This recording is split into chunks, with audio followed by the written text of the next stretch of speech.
specializes in taking women in leadership from trauma to triumph. She helps them resolve limiting beliefs so they can feel confident and empowered in their careers and personal lives. She provides education and inspiration through speaking, webinars, and workshops. Topics include limiting beliefs and trauma, impostor syndrome, playing it safe. What does trauma have to do with it? Suzanne draws on her own experiences of struggling with and overcoming her own limiting beliefs to lead a more authentic life, as well as over 25 years of providing psychotherapy to her amazing clients. She knows that we are all more than our limiting beliefs. Hi, Suzanne, how are you? I'm great, thanks. How are you today? I'm doing good, thank you. Thank you for being here. Well, the first question is, can you tell us a little bit more about your business? Okay, I would love to. I have actually two businesses. So I've really progressed from, working a day job. And then after many years, deciding to go off on my own. I'm a psychotherapist. So I started out in private practice, and I've gotten more and more focused on helping people resolve trauma. So it's really a trauma-focused therapy business. And I went from working by myself to opening a group psychotherapy practice where I now have several people who work for me. And we really try to do a lot of outreach in the community to help people know about us and get the help they need. And when COVID hit, well, I know we'll probably talk more about COVID, but I had the time and decided I wanted to use the internet more to be able to get out there and help people. So I started another business, which is more remote digital business, helping a lot of women, especially who've been affected by trauma, to kind of surpass that and resolve it so that they can keep moving forward and be more successful in their lives. So those are my businesses, and it's kind of been spreading and blossoming. Okay, well, that's nice. And how many people work for you or with you? So I have 5 different clinicians who work for me, and then I have a couple other contractors, billing people, marketing people, and of course, my accountant who keeps me on task. Yes. And for one business, and then for my other business, I have really just marketing people. I work that business by myself right now. So okay. Yeah. And how hard is it because you're in the medical or clinic, how do you call it, like not the part? Well, mental health or healthcare, it kind of falls into the healthcare. Okay. Yeah. So how hard is it for you to start a business like this? Because I can imagine you should do a lot of things, forms and paperwork, everything. How is There's a lot of nuts and bolts that you have to kind of get into, and like licensing and insurance requirements, and then you have to learn how to credential your clinicians with all the different insurance companies. It's quite a bit of a learning curve. Okay. There's a lot of support for people to do it. There's always people that will help you, and that's sort of how I've been able to do it. But it's a lot of you kind of have to just dive in and try to get support to do it. It's not as, at first I started working in a group practice for somebody else, and that was kind of good because I kind of learned how to do it, how the group practice idea works. And when you do that as a therapist, they get you your clients, they do the billing, they do the credentialing, they do the taking money. So I kind of eased my way into it, and I kind of recommend that for people. Okay, that's what I was going to ask you, that could be your first step. It's a good first step. Okay. It really is. And how long it took for you to be where you're at right now? Well, first I started working for somebody else, and that was probably 7 years ago. And then I started a solo group practice, individual practice. So it's been about 7 years. I've been running my group practice for about 4 years now. Okay. So, and it's been evolved, and I've learned more and more every year about how to do it and how to make it more successful. Of course. And for those women that want to do well, probably any kind of business, but a business like yours, what are the requirements or what are the sacrifices as a woman to be involved in this kind of business? Well, I mean, I work with people all about resolving their limiting beliefs. So as women, I know I waited until my kids were older to get started with this because I believed that I wouldn't be able to do both. So, I think that it's something that we should really work on reframing it, that you can do both. Mhm. That you have to get support from other people to be able to make all the pieces fall together, right? So like support to who's going to help you with your kids, that kind of thing. Because it's in terms of sacrifices, it's not really a sacrifice, but it does take a lot of time. And you have to be willing to be working at all different hours Yeah. because you're working in the business, but you also have to work on the business. Mhm. So, you have to be willing to work weekends sometimes and nighttime, but the rewards are really, they make it, I would never go back to just working for somebody again. Of course. Now that once that you see it and feel it, you don't want to, of course. Yeah, and I strongly recommend it. Okay. What about the financial part? Is it hard to start like from, well, I don't know where you started from, but is it hard for someone to start? Is there any programs from the government or something that people can, get help That's from? a good question. There's a lot of grant money for women Okay. who want to start businesses. So I strongly recommend that people look into that because you can get a grant and that will help you with all your startup fees. If these days it's even easier if you want to do telehealth because then you don't even have to rent an office. Of course. So the overhead is lower. So now is the best time, but there's still expenses. There's still the marketing expenses. You have to get your name out there. It's easier now than it used to be because of the lower overhead. But there is money. There's government money, small business loans, and you can start small. Like you can start on your own, like even when you're working during the day. That's what I did. Yes.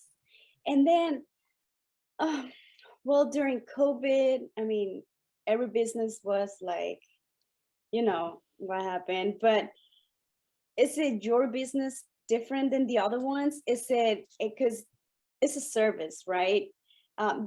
Like how hard did it hit? Well, I mean, it was like today we were all in person.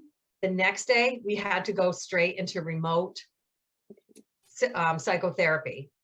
So, that was like a major shift that we had to do and educate ourselves. So that was hard. And there was like definitely a dip in terms of the amount of services we were providing because everybody was in crisis, in crisis mode. So there was a period of time when we had fewer clients because sometimes when you're in crisis mode, even though you should get help, you kind of hunker down.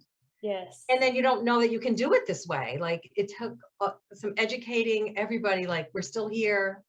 So there was a dip in the amount of services. And then once everybody got familiar with the fact that they could do telehealth and insurance would cover it again, then we started to have a lot of clients because it's basically a mental health epidemic right throughout this whole time. It's been very traumatic. So people have needed support.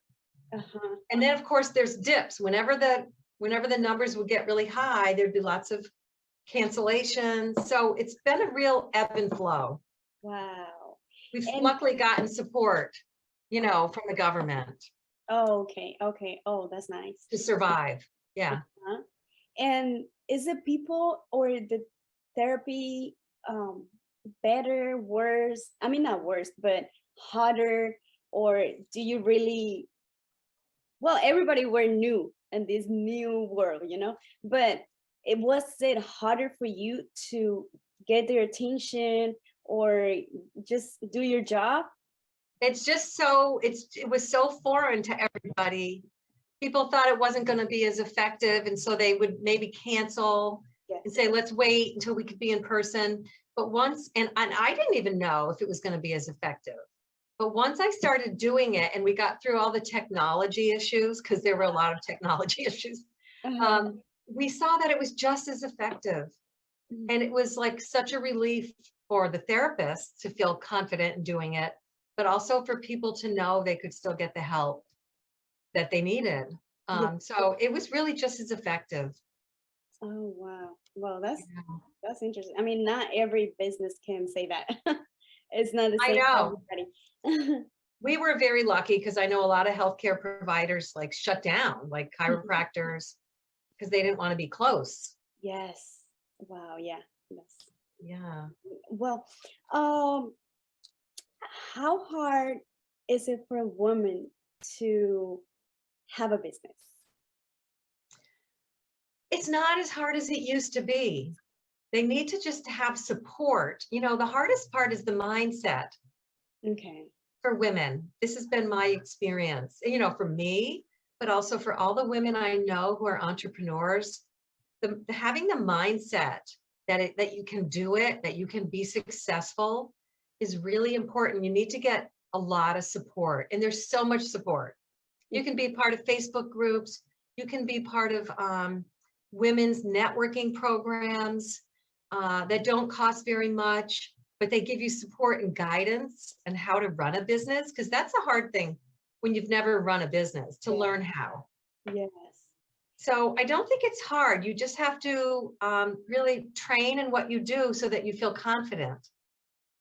And once you feel confident, then you can do it. There's so much support to do it. I just think it's great for women to branch out and try to do their own thing.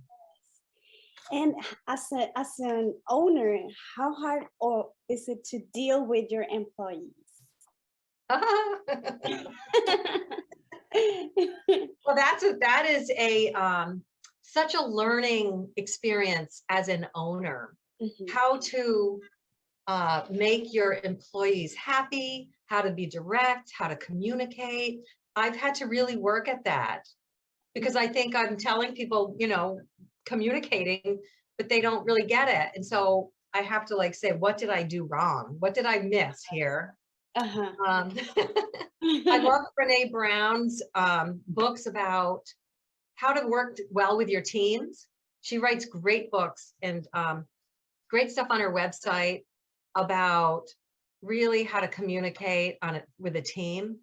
Because I think it's just not an easy thing to do. You have to really learn. Yes.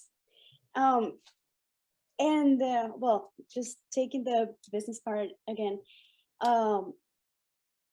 what's your strategy to sell your service? What strategy do you use? The strategy is to really, certainly I use a lot of social media, and I do a lot of one-on-one networking, because I think it's when people really know you that they will refer people to you. So I list my businesses in the places where people go look for therapists. But I think one of the things that's been even more effective is to develop relationships with people in the community who might know someone who needs help. So I try to really educate them about what we do, and touch base with people on a regular basis. I do that a lot. Okay. I think that relationships are what it's all about. Okay. And do you do conferences, workshops? You do. Well, in my other business, I have an online course that I've created. It's called Feeling Good in Your Life, Resolving Limiting Beliefs. And it's for women to work on their own limiting beliefs. And it involves a live Q&A session on a periodic basis with them to be able to help them understand and grow. And I have a couple other courses that I do. And I also do participate in retreats and workshops where I also help people look at what their limiting beliefs are and trauma. Because I think that trauma is what often causes the limiting beliefs, you know, things that that are harder to break out of. Okay.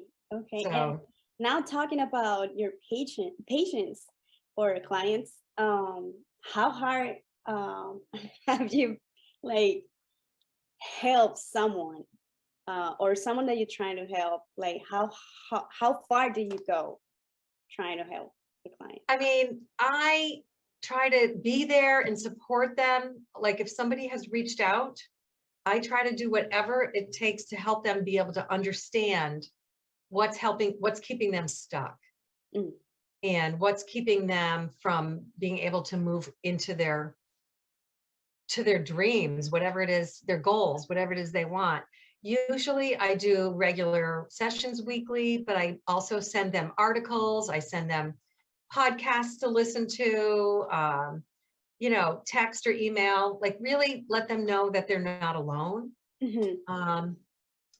People have to want to get help though. So if somebody really, you know, steps back and says, I'm ready to stop right now, I don't push them to keep going. Because you have to be ready. You really have to be ready. And like, I know myself, I have started therapy and then stopped it and started, because I feel like it's a start and stop. That's how we learn and grow. Oh yeah, that's true. Yeah, we have to respect that. Yes. Okay, well, the last question. What's your daily routine as a person, like in your personal life and your business, like a whole day routine? Okay, really important. I find this like, because I'm really about my personal life being really rewarding and full and happy in order to shape my work. Yes. Because you have to have both. So I do all sorts of reading about what is the good way to, you know, have your life be arranged. So I get up, I start immediately with my gratitude journal. Like whatever it is that I'm grateful for, I try to focus on it right off the bat. And this might sound silly, but I get up and I make my bed right away. I just feel like it's like accomplishing things right away. Then I try to do I have coffee and I try to do a little meditation. I try to go and do some exercise. This is all like I start at 6. My kids have moved out of the house. So it's just me and my dog right now. So we go for a walk and get out. I live by the water. So it's just really gets my mindset, you know, in a positive way. Maybe listen to a podcast that'll help me feel more positive. And then I come back, I check all my emails and my schedule. And then I get started with some social media and then client sessions. I do a lot of coaching. I'm part of masterminds. So I do my masterminds. It's kind of a mixture all day long of things that are for me and then things that are for my clients. And then I try to take little time in between for lunch and I end my day. I try to do something like outside again, just to get some fresh air. When do you get up from work? What time? I used to work till 9 o'clock at night and seeing clients. I don't do that anymore. For the most part, I'm done at 5 with clients. I might do a networking meeting sometimes in the evening, but I usually have a couple hours. That's only maybe once a week, you know. In general, I do some work at night. I'm not gonna lie. I do a lot of. That's the truth. That you can say it. It's the truth. I do have to do some work on the business at night. Because I'm doing 2 businesses. If you were only doing one, when I only did one, I was more successful at like shutting it down at night. You were more successful. That's funny. Yeah. Okay. Good. Well, thank you so much for this interview. And I'm really happy to talk to you because, like, sometimes women don't understand that they can do what they want. They That can. even if your kids are little or if they are not at the house anymore, you can do it. But you say something really important: you need help. You need And that's support. something that we sometimes we're not open to get some help, but you have to do it. Yeah. Yeah. You need that support, but you can do it at any time of your life. Yes. All right. Yeah. Well, thank you so much.